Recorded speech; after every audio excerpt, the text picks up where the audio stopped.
Assalamualaikum warahmatullahi wabarakatuh. Halo pemirsa PAL TV. Selamat berjumpa kembali di program Jaksa Menyapa. Dan tentunya masih dari Studio 2 PAL TV Memang Punya Kita. Ini sebuah program ya, tentunya Kejaksaan Tinggi Sumatera Selatan bersinergi dengan PAL TV Memang Punya Kita untuk mendekatkan diri kejaksaan kepada masyarakat dan juga memberikan edukasi hukum terkait juga mungkin kinerja dari kejari-kejari yang ada di lingkungan Kejati Sumsel, dan tentunya setiap edisinya menghadirkan narasumber-narasumber yang luar biasa. Dan hari ini berewangan bersama Mang Cek Hagai. Dan saya Severa Manda yang bakal ngawari Mang Cek Bice di Jaksa Menyapa. Yap. Dan tentunya hari ini kalau kita mendekatkan diri, seperti betul. yang dibilang sama Cek Hagai tadi, kita akan mengenal lebih dekat dengan Korps Adiaksa dari Oki. Betul sekali, masih dengan Kejaksaan Negeri Oki, dan hari ini spesial hadir di tengah-tengah kita langsung Kajari Oki, Bapak Henry Hanafi SHMH. Assalamualaikum Pak Henry. Waalaikumsalam warahmatullahi wabarakatuh. Wow, Salam sehat Pak Bapak. Siap. Apa kabar Pak? Alhamdulillah baik. Semangat ya Pak ya? Semangat. Luar biasa. Pak Henry selalu semangat kalau setiap hari untuk memulai harinya tuh berolahraga terlebih dahulu kah? Ya, tentu sebagai muslim ya, kita awali dengan apa? Biasanya kita sholat subuh, kemudian setelah itu ya, olahraga ringan lah. Tipis-tipis Pak ya? Ya, Iya, jalan, sepeda ya. Oke. Ada olahraga favorit Pak? Biasanya lebih dominan jalan atau sepeda lah. Sepedaan ya, Oke. oke, luar Basic-basic biasa. ya, Pak. Basic. Iya, ya pemirsa, seperti pepatah mengatakan tak kenal maka tak sayang, itulah kita akan mau mengenal lebih dekat tentunya profil dari Kajari Oki ini Pak Henry, yang sebelum kita masuk ke tema ini Pak, yaitu peran Kejaksaan Negeri Oki dalam mewujudkan capaian keadilan, mungkin pemirsa juga ingin mengenal sosok seorang Bapak Henry Hanafi ini, kira-kira perjalanan karir di kejaksaan ini dari tahun berapa? Apakah ini memang suatu cita-cita dari kecil atau seperti apa nih? Ini mungkin menarik nih Pak. Tentu dalam perjalanan ya, manusia kadang-kadang punya cita-cita, tapi juga tidak selamanya akan inline dengan capaiannya. Demikian juga dengan saya ya, tentu kalau dibilang jaksa itu bukan cita-cita. Awalnya Pak. Bukan cita-cita, karena dulu prinsip itu dulu yang penting ngadu gawi. Betul. Palembang selalu ada gawe Pak? Selalu ada Palembang, gawi. ya. Ya. Oke, dalam perjalanannya setelah saya selesai tamat SMA 96, kalau saya kebetulan memulai karir dari golongan 2 dari jasa SMA. 96 saya tamat SMA, kemudian 97 saya langsung lulus di kejaksaan dan memulai karir di kejaksaan dari tahun 1997, lebih kurang 27 tahun yang lalu. Wow. 97 Asi udah lahir Asi? Belum. Belum ya? Iya. 97 udah 27 tahun, dan itu emang dimulai dari Palembang atau Sumatera Selatan Pak? Iya. Saya memulai dari CPNS pada Kejaksaan Negeri Lahat. Tahun 97, kemudian tahun 99 saya pindah ke Kejaksaan Tinggi Sumatera Selatan. Sampai dengan saya menyelesaikan kuliah dan ikut seleksi jaksa, pendidikan jaksa tahun 2004. Kemudian penempatan di Capjari Tebing Tinggi di tahun 2004 sampai dengan 2006. Baik. Baik, dan keluarga, ibu, beserta anak-anak tentunya di Palembang Pak, atau ikut juga nih ke Oki? Kebetulan kita domisili di luar Sumsel. Oh baik. Karena kita sudah beberapa kali pindah, terakhir kita tugas di Jakarta, sehingga untuk sementara keluarga tinggal di Ibu kota. Wah, luar biasa ya, memang perjalanan yang sangat panjang ini Asi ya. Itu udah perjalanan hidup kamu Asi. 27 tahun ya kan ya. Dan itu adalah karir Bapak di kejaksaan. Di kejaksaan ya. Luar biasa. Dan oke, itu pastinya Mirsa juga udah mulai mengenal nih profil dari Pak Henry sendiri selaku Kajari Oki. Dan kita boleh sedikit masuk langsung ke tema, yaitu peran Kajari Oki dalam mewujudkan capaian keadilan. Nah, Pak, mungkin pemirsa juga boleh diinformasikan kira-kira sekarang ini apa sih yang menjadi fokus utama, yaitu tugas pokok dari Kejaksaan Negeri Oki ini sendiri? Iya. Pertama, secara tugas dan fungsi kami sebagai jaksa melaksanakan tugas penuntutan. sesuai dengan undang-undang. Kemudian juga kami juga melakukan tugas-tugas lain seperti dari sisi ketertiban, keamanan, Baik.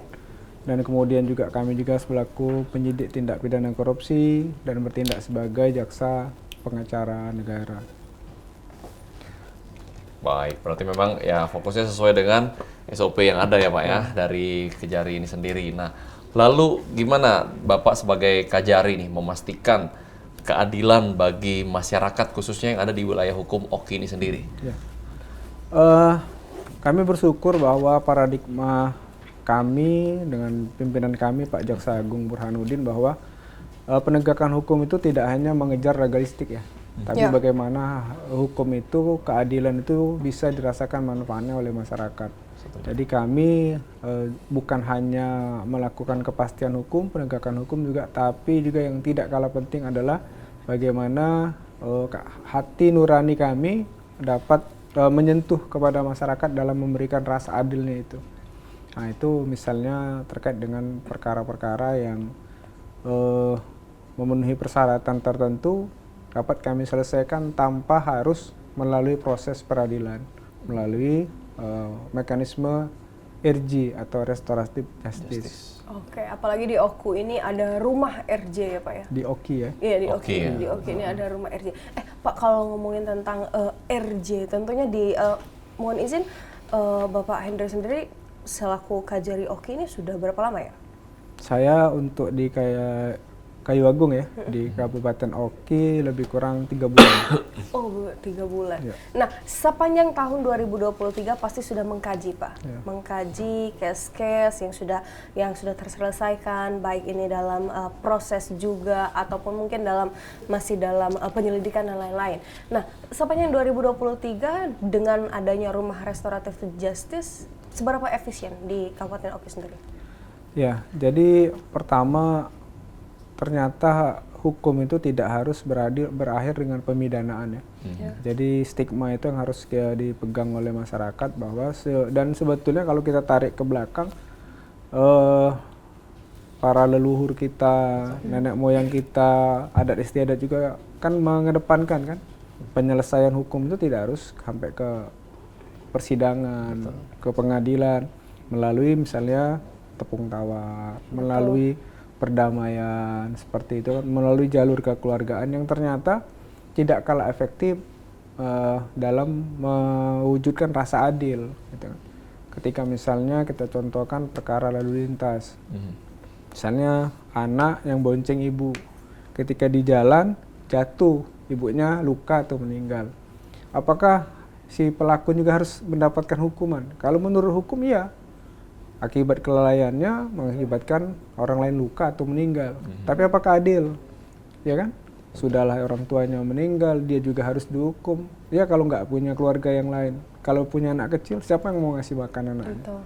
Tentunya ini bukan vonis hakim itu bukan menjadi solusi yang terbaik untuk yang seperti itu. Oleh karena itu mungkin ada permaafan, damai, mungkin itu akan lebih terasa adil dan lebih tepat seperti itu. Lebih humanis ya, Pak ya. Humanis. Karena banyak faktor nih untuk restoratif justice. Betul. Nah, khusus yang saya tanyakan Pak, di Oki ini dengan adanya rumah restoratif justice ini seberapa efisien? Sangat efisien, Mbak. Ya, terutama Menyelesaikan beberapa kasus. kalau kita dari tahun 2003 kemarin ada lebih kurang ada 5 perkara yang sudah kita selesaikan RJ ya. RJ, Pak. Karena Sepanjang tahun ya, Pak. betul, karena tidak semua perkara itu bisa di RJ karena kita sudah ditentukan ada persyaratan perkara-perkara tertentu yang dapat di RJ-kan. Misalnya baik dari sisi pelaku, misalnya dia baru pertama kali, bukan residip, yang kemudian adanya kata maaf, permufakatan dari korban. Kemudian kalau dia terkait dengan material, mungkin kerugian si korban sudah dipulihkan misalnya kan, misalnya kalau kita misalnya perkara pencurian mungkin sudah dikembalikan atau bahkan si korban mungkin mengikhlaskan misalnya dengan mengingat misalnya anak ini masih muda kan, hilaf atau dia melakukan perbuatan itu karena kebutuhan yang mendesak, tentu itu akan menjadi nilai atau poin utama dalam menyelesaikan perkara yang demikian, Mbak. Baik, itu luar biasa sekali emang Cak Agai. Betul Apalagi sekali. ini kemarin ngobrol sama Pak Kak Jati, dalam 1 bulan minimal 14 RJ. Ya. Bagaimana pendapat Bapak? Ya, itu syukur alhamdulillah nyaris kalau kita Mbak, kalau kita browsing nyaris tagline RJ itu akan identik dengan kejaksaan. Iya. Ya, karena memang hampir tiap hari kita sewilayah Republik Indonesia ini mungkin bahkan ratusan ada pengajuan RJ. Jadi kalau kita mekanismenya kita eksposkan dulu. Setelah memenuhi kriteria tadi juga harus ekspos di pimpinan di Kejaksaan Agung. Kenapa sampai sebegitu rumit ya? Sampai harus ekspos? Ya, ini bagian daripada upaya lembaga kejaksaan untuk lebih berhati-hati dan memang jangan sampai adanya penyalahgunaan RJ ini. Oke, biar tepat sasaran. Biar tepat sasaran. Betul, berarti ini RJ ini inisiatifnya dari Pak Kejaksaan Ya. atau mungkin dari si tersangkanya sendiri Pak yang meminta melakukan permohonan atau seperti apa? Banyak hal ya yang membuat RJ itu terjadi. Iya. Boleh jadi korban yang datang mungkin melihat ya, mungkin memang dia korban pencurian, tapi setelah dia tahu tetangganya ini melakukan pencurian ini, istrinya sakit, misalnya kan, orang tuanya sakit, sehingga tidak ada upaya lain dan kebetulan waktu itu ada kesempatan jadi sehingga hilap lah. Jadi mungkin si korban yang berinisiasi adalah Pak, aku udah lagi lah, aku maafin. Mungkin kita akan jadi jembatan ya bagi terdakwa nanti ketika berkas perkaranya sampai di kami atau setelah P21 maka akan kami proses. Atau yang kedua, dari sisi si pelaku yang menyadari kesalahannya, yang berupaya untuk melakukan permohonan maaf, bersedia memulihkan kerugian korban, kita sampaikan si korban, karena memang salah satu syaratnya juga tanpa ada persyaratan tertentu. Oke. Ya, jadi RJ itu memang harus keduanya memang harus dengan lapang Ikhlas, dada ya, betul. harus trust bahwa ya udahlah kita sepakat bahwa ini hanya kehilapan dan memang harus saling memaafkan seperti itu. Harus legolas ya Pak ya? Betul. Legowo dan ikhlas. Siap. Betul sekali. Dan pihak kejaksaan juga melihat sisi itu Pak ya. Betul. Maksudnya kalau emang ini ada potensi untuk di-RJ-kan, ya kenapa tidak ya kan? Betul. Karena memang seperti yang Pak Henry tadi sampaikan, kita kilas balik ke leluhur-leluhur kita selalu mengedepankan asas kekeluargaan. Betul, Ya kan? mufakat ya. Iya, kita berdulur galau. Betul. Jangan deket ego tapi kita pinjam duit. Biar tidak ada dusta ya. Iya, betul Tapi sekali. kalau ngomongin tentang ini kan tema kita ini capaian keadilan Pak, mewujudkan capaian keadilan. Nah, menurut Bapak selama mungkin menjabat di Kejari Oki, apakah Kejari Oki ini sudah memberikan rasa adil Ya. kepada masyarakatnya? Tentu kalau berbicara keadilan yang hakiki itu hanya keadilan yang bantah Tuhan ya. Betul. Nah, tapi kami tentu punya parameter dalam mewujudkan rasa adil, dan menurut kami bahwa ketika kami sudah mempertimbangkan hal-hal yang meringankan, hal-hal yang memberatkan, tentu kami sudah berupaya untuk memberikan tuntutan yang memenuhi rasa keadilan. Iya. Baik. Jadi yang penting sudah sesuai dengan SOP dari kejaksaan sendiri ya Pak ya. Ya. Baik, luar biasa. Nah, kalau Bapak sebagai Kajari sendiri Pak, bagaimana proses pengawasan dan penegakan hukum terhadap pelanggaran hukum di wilayah Oki ini sendiri? Ya, kami tentu ya berbicara penegakan hukum ini bahwa tidak bisa dilakukan oleh para penegak hukum sendiri. Tentu kita melihat juga dari faktor-faktor lain ya, sehingga pemberantasannya pun tidak bisa dengan hanya semata-mata dengan penghukuman. Oke. Jadi kita juga harus melihat dari sisi lain. Contoh nih, kenapa orang banyak jual narkoba misalnya? Kita harus lihat juga, pada umumnya manusia, orang tuh pada umumnya tidak akan mau terkungkung dalam satu tempat dengan durasi tertentu. Membosankan pasti. Misalnya, tidak ada orang yang mau dipenjara. Tapi tentu ada alasan-alasan di belakang. Dan itu juga kita harus melihat, boleh jadi mungkin dari sisi ketersediaan lapangan pekerjaan, boleh jadi karena latar belakang pendidikan, boleh jadi karena faktor keluarga, sehingga orang menjadi pelaku kejahatan. Oleh karena itu, ketika kita melakukan penegakan hukum, sekali lagi kita juga harus objektif. Oleh karena itu, ketika kita melakukan penegakan hukum, kita kan berupaya nih melibatkan masyarakat setempat, pemerintah. Contoh misalnya terkait dengan narkoba. Narkoba itu ya sekarang lagi rame ya. Kita ini di mana tempat penanganan perkara narkoba ini kan meningkat. Betul.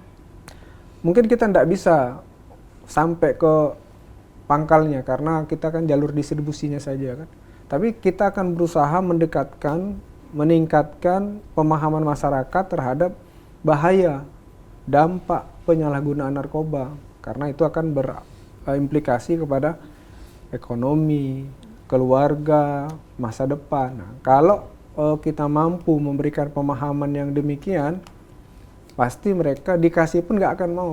Mengedukasi itu yang menjadi poin utama ya. Betul. Pak ya, tentunya. Betul, apalagi narkoba, kalau Bapak tadi mention narkoba, berarti narkoba ini cukup tinggi di Oki? Lumayan. Ya. Nanti kita akan bahas pemirsa yang Cihagai. Makanya jangan kemana-mana, tetaplah bersama kami di Jaksa Menyapa bersama kita.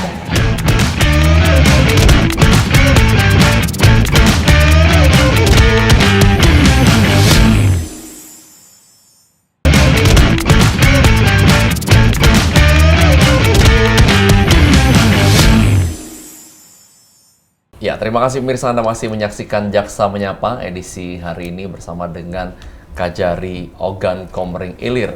Bersama Bang Cihagai dan juga Cik Asi masih tentunya kita membahas mengenai pelaksanaan dan juga kinerja dari Kajari ini sendiri yang terkhususnya daerah Oki.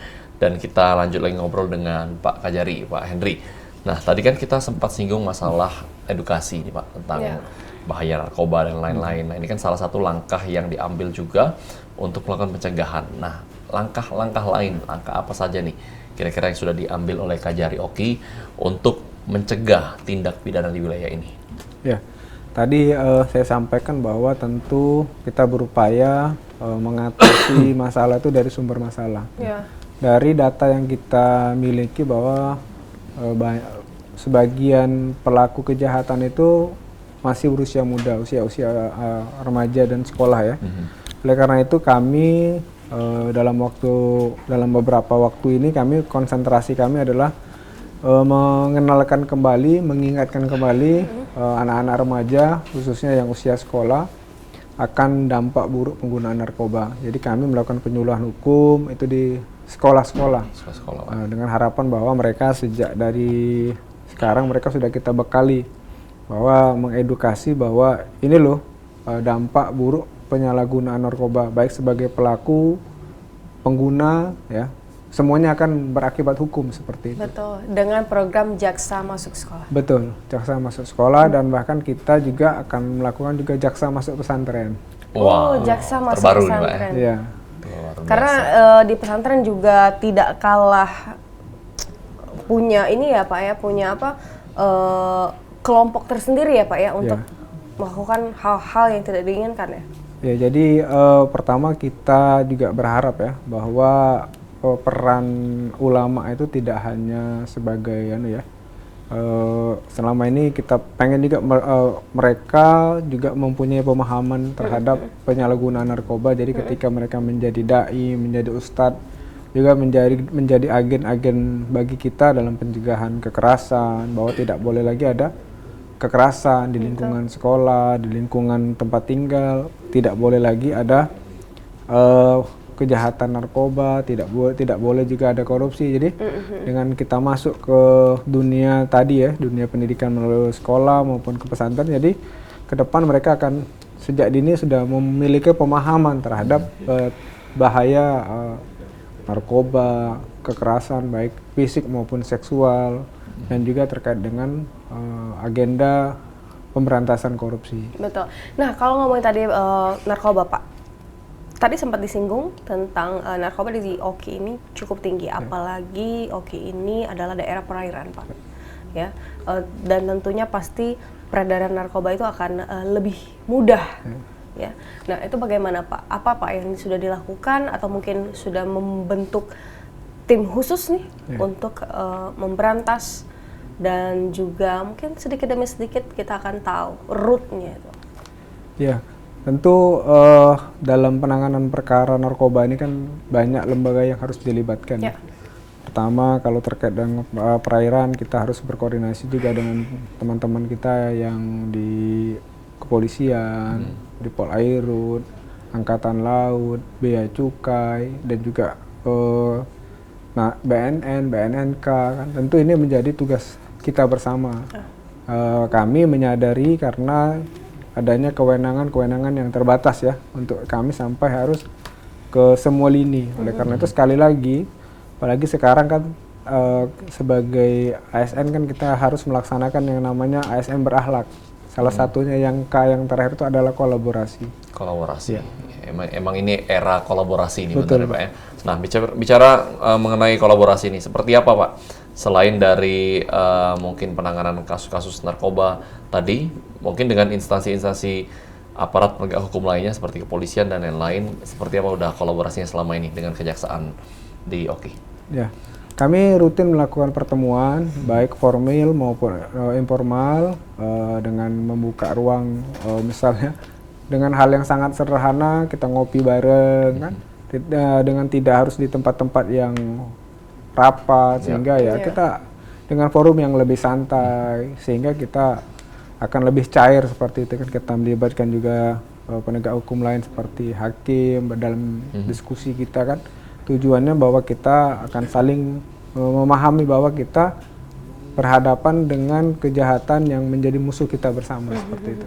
Nah, apakah sudah ada terkait hal ini Pak? Terkait permasalahan ini, apakah sudah ada koordinasi tertentu? Oh ternyata ini nih kita sudah menyelidiki di bagian ini atau menyelidiki kelompok ini tentang hal ini.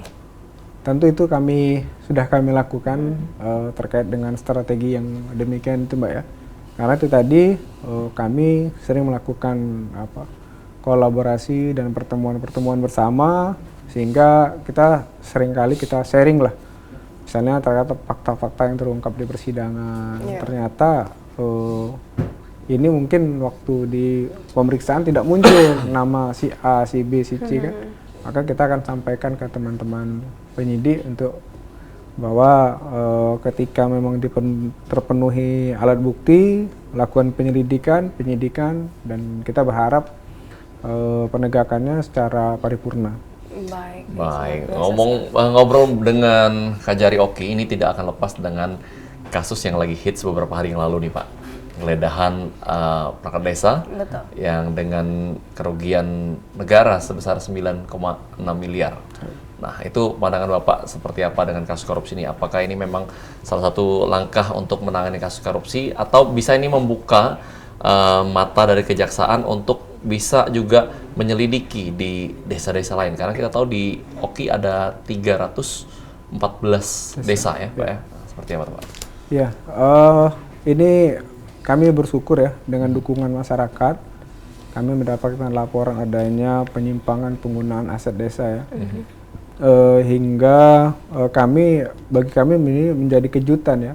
Ternyata dengan sebegitu besar aset ini mungkin karena selama ini tidak terendus atau kurangnya pengawasan sehingga dana yang harusnya bisa membantu pemerintah negara untuk mensejahterakan masyarakat di desa justru dinikmati oleh segelintir orang. Oleh karena itu ya kami harus bertindak untuk perilaku yang seperti ini. Betul. Karena tentu ini kan sangat menciderai rasa keadilan dan mengkhianati masyarakat ya, khususnya warga desa setempat ya. Baik, dengan adanya kasus ini Pak, apakah Kajari Oki lebih gencar lagi untuk memberantas? Ya ini tentu jadi penyemangat kami ya, dan kami juga berupaya tidak hanya menangkap orang, tapi juga yang tidak kalah penting adalah aset recovery.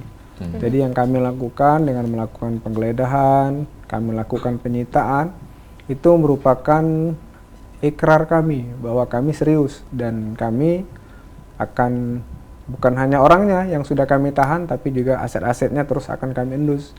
Karena tentu kekayaan yang demikian juga menjadi hak negara dan hak masyarakat untuk dikembalikan kepada negara. Betul. Bagaimana dengan terkait warning dari Kejari Oki untuk pejabat daerah, dalam hal ini mungkin instansi vertikal atau mungkin OPD-OPD dan lain-lain?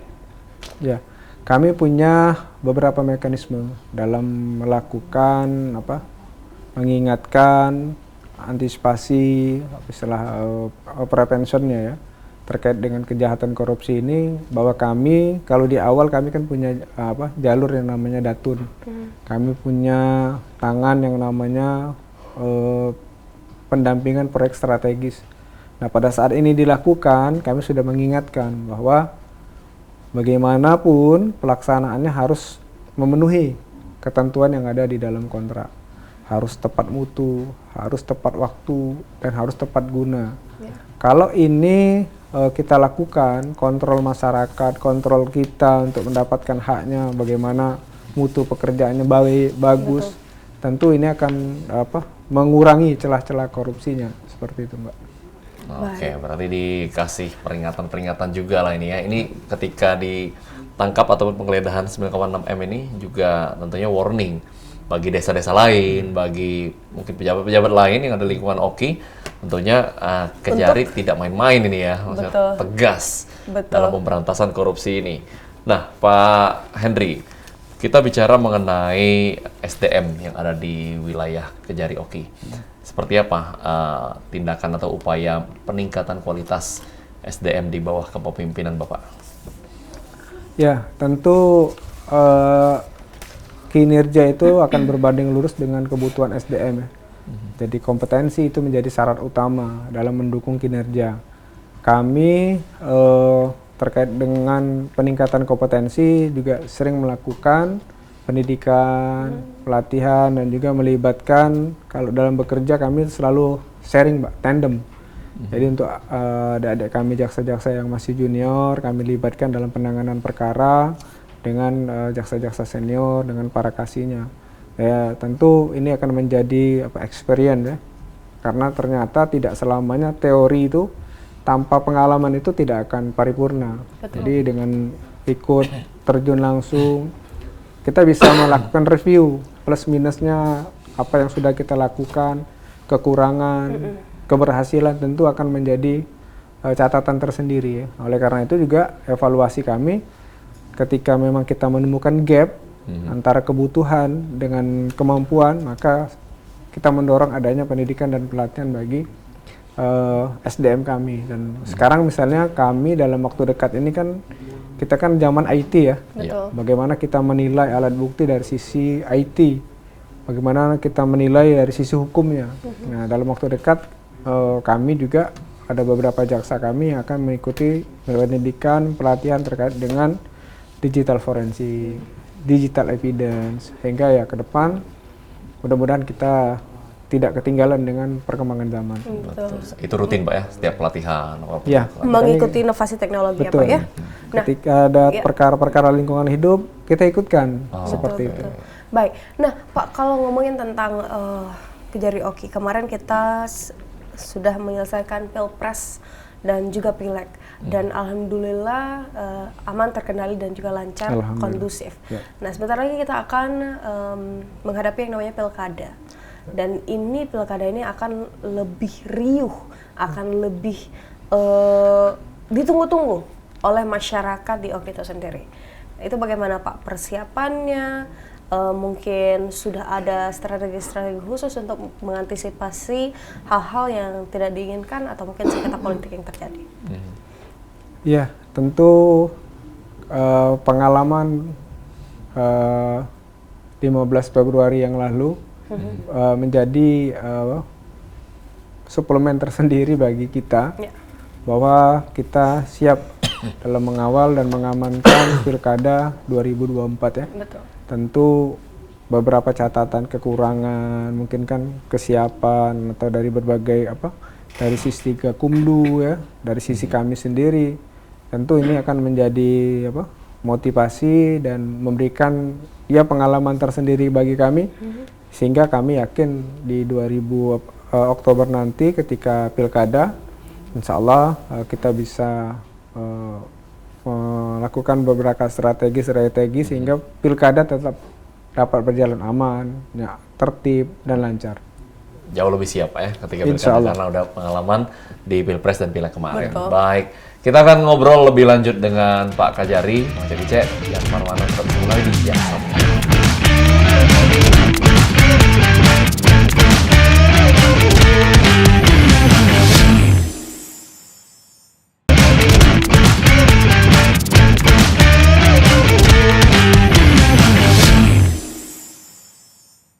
Masih dari Studio Dopal TV, Jaksa Menyapa masih bersama Kajari Oki. Wow. Dan tentunya ini pemirsa Jaksa Menyapa ini hadir untuk pemirsa kita mengedukasi dengan moto dari Kejaksaan Tinggi Sumatera Selatan yang berintegrasi dan juga berprestasi. Berintegritas ya. Berintegritas. Betul sekali. Dan masih dengan Pak Henry Hanafi selaku Kajari dari Ogan Komering Ilir. Kita ngobrol-ngobrol lagi Pak. Oke. Dan tentunya mungkin pemirsa juga mau tahu nih, kira-kira apa sih inovasi yang sudah dilakukan di Kajari Oki dalam melayani masyarakat untuk yang ingin tentunya rasa keadilan, Pak? Ya. Tentu kami berupaya memberikan pelayanan yang terbaik ya, bagi siapapun tamu yang datang ke kami. Pertama, walaupun saksi keluarga tersangka sekalipun, bagi kami ketika mereka hadir datang ke tempat kami, mereka adalah tamu kami dan kami harus memperlakukan secara equal. Tentu dengan kenyamanan, dengan kemudahan, dan tentu kami yang paling penting adalah menghindari terjadinya penyimpangan. Baik. Nah, Pak, ada salah satu program dari Pak Kajati itu memberikan dalam hal ini Dalton ya Pak ya yang sangat in touch, itu memberikan akta kepada anak-anak terlantar, membantu anak-anak yatim piatu dan lain-lain. Itu bagaimana Pak Kajari Oki menangkap itu? Iya, tentu ini kan akan menjadi tugas kami semua untuk mendukung apa yang menjadi prioritas pimpinan kami, dalam hal ini Pak Kajati. Dan untuk kami sendiri di Oki, lebih kurang hampir 500-an kami sudah terbitkan KIA untuk anak-anak terlantar dan kurang mampu. Oke, baik. Dan itu akan terus bertambah. Ini tetap on progress. Jadi kita ini kan ini menurut saya dan kita semua juga harus mendukung hal ini karena ini salah satu bukti bahwa negara harus hadir. Betul. Karena sesuai dengan Undang-Undang Dasar pasal 34 itu fakir miskin dan anak telantar itu kan dipelihara oleh negara. Salah satunya cara negara harus tertib, harus tercatat. Oleh karena itu anak-anak itu ketika dia punya KIA akan memudahkan pemerintah mendeteksi keberadaan anak-anak itu. Ketika mereka sakit harus dibawa sudah dengan identitas, tentu kan akan memudahkan dari sisi pertanggungjawaban. Oleh karena itu ya ini kami dan kita semua harus mendukung apa yang sudah menjadi prioritas dari Pak Kajati. Baik, luar biasa. Nah, ya tadi bagian inovasi itu sepertinya terpotong sedikit tadi. Kira-kira sudah hal apa nih Pak yang telah diubah? Karena kita tahu masih ada beberapa masyarakat tuh menganggap ataupun memiliki perspektif takut nih untuk datang ke kejaksaan, baik itu ke Kejaksaan Negeri, Kejaksaan Tinggi.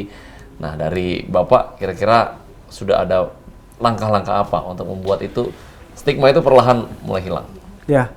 Itu menjadi tugas kami ya. Kami menyadari bahwa stigma itu kantor kejaksaan itu kantor bermasalah, menakutkan, menyeramkan. Tapi kami akan coba memberikan layanan terbaik. Ketika Bapak Ibu tiba di kantor kami berupaya memberikan layanan bintang 5.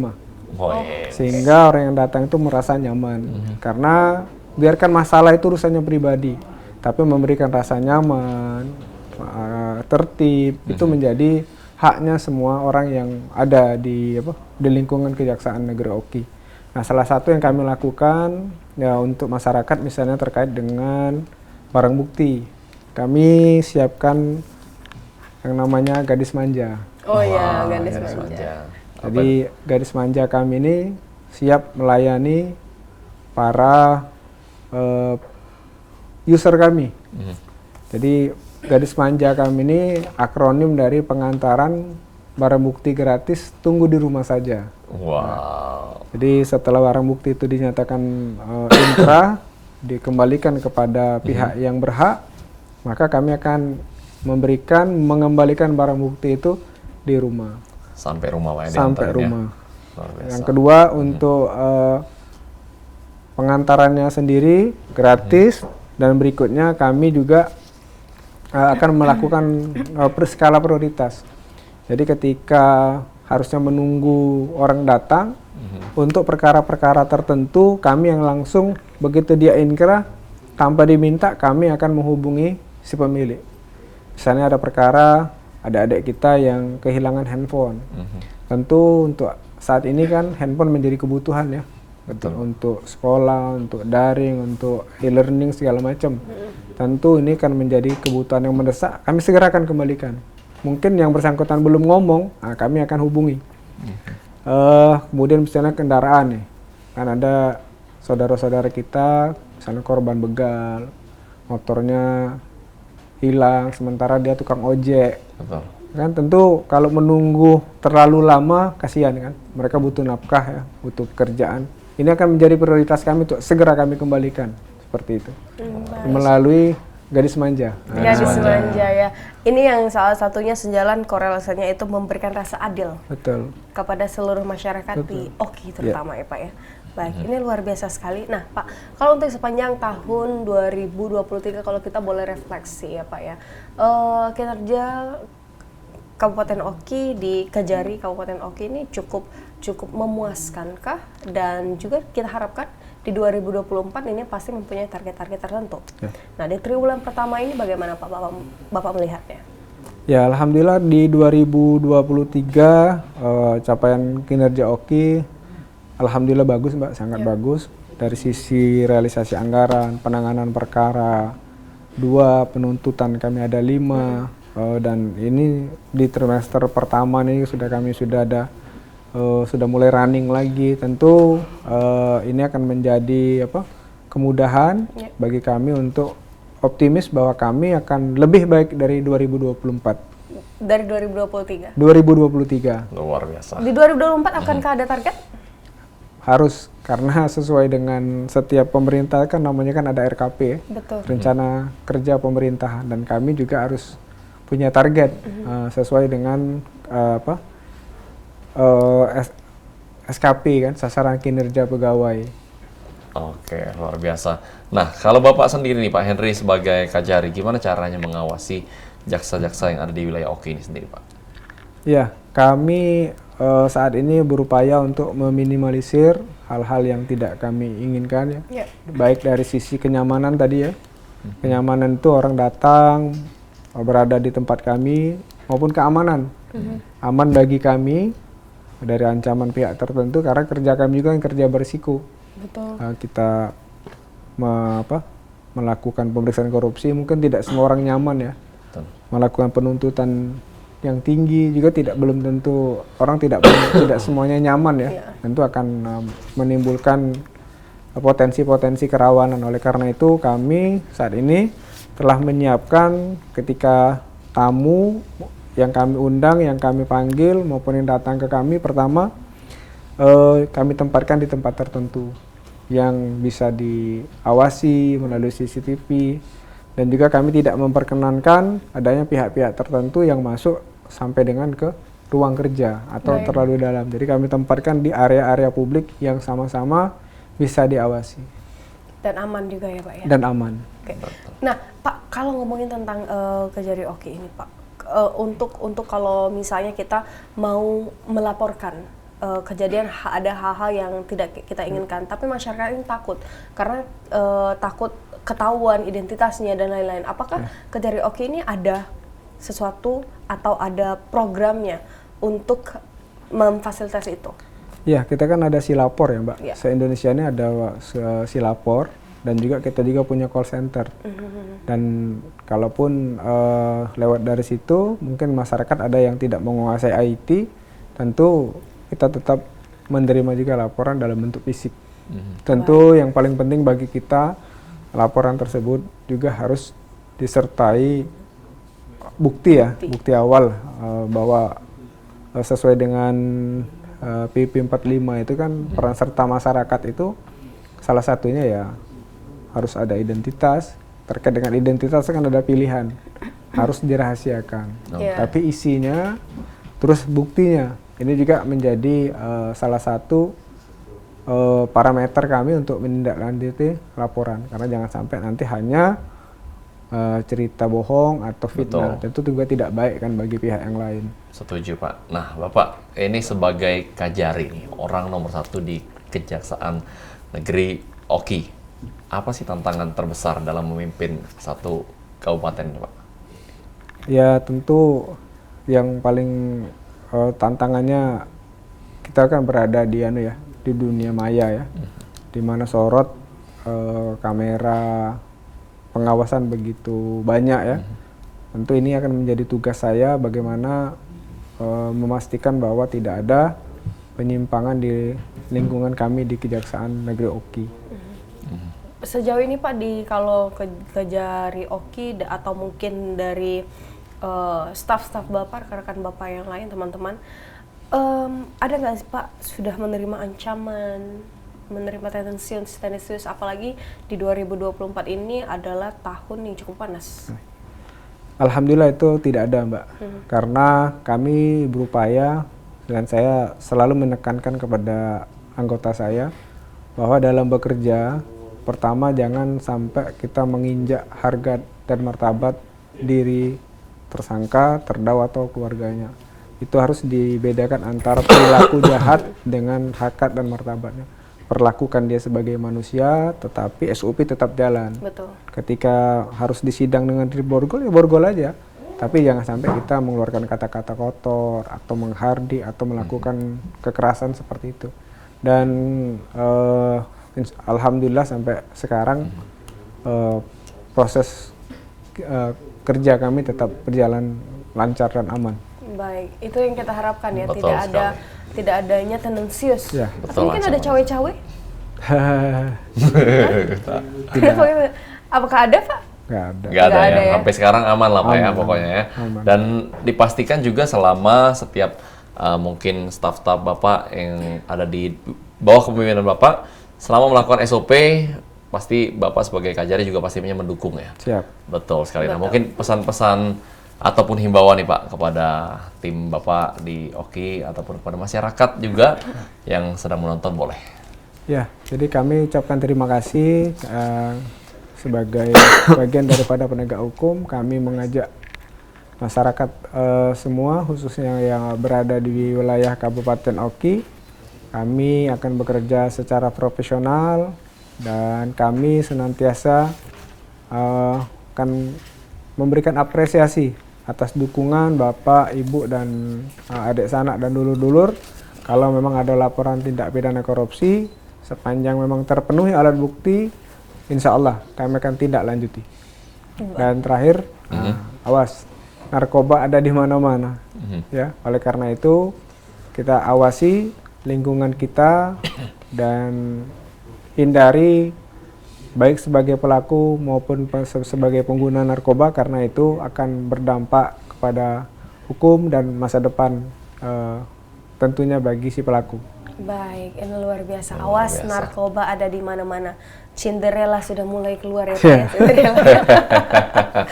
Dan ini luar biasa sekali dengan himbauannya. Terima kasih Bapak sudah Makasih hadir, banyak. sudah Sama-sama. memberikan Kajari. informasi dan mengedukasi kami semua tentang harus kita berani dan melek hukum, terutama Betul, ya, betul. jauhi narkoba, Dekati gitu. asih. Jangan dong. Bukan ya? Beda dong. Iya, iya, Karena iya. memang pemirsa PAL TV, pemirsa Jaksa Menyapa, Kejaksaan Negeri Oki ini berkomitmen untuk menegakkan hukum tanpa pandang bulu, Betul. menghadirkan rasa keadilan bagi para korban, Yes. serta memberikan kesempatan kepada para terdakwa untuk membuktikan diri secara adil di hadapan hukum. Baik, terima kasih buat pemirsa yang sudah menonton Jaksa Menyapa edisi hari ini. Terus saksikan program ini karena ada banyak hal yang informatif dan juga edukatif Betul. untuk seluruh masyarakat Sumatera Selatan bahkan Indonesia yang menyaksikan program Jaksa Menyapa kolaborasi juga dengan PAL TV memang punya kita. Terima kasih yang sudah nonton. Aku HGK Indi. Dan saya Asia Farahimanda. Inilah Jaksa Menyapa bersama Kajari Oki, Henry Hanafi SHMH. Assalamualaikum warahmatullahi wabarakatuh. Sampai jumpa. Waalaikumsalam.